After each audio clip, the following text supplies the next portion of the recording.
Hello guys, so welcome to my YouTube channel, and in this video I'm going to show you how to upgrade your audio driver on your Windows 10 11 PC. So let's start the video. First of all, right click on your start menu here and go to device manager here, and after that you can search for the audio drive.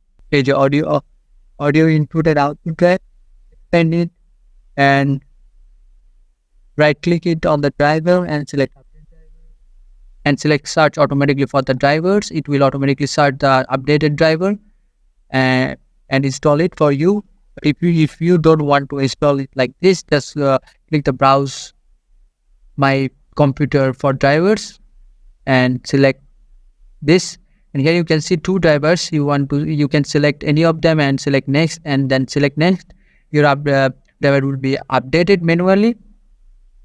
And another process you can do is just select uninstall drive and install it here.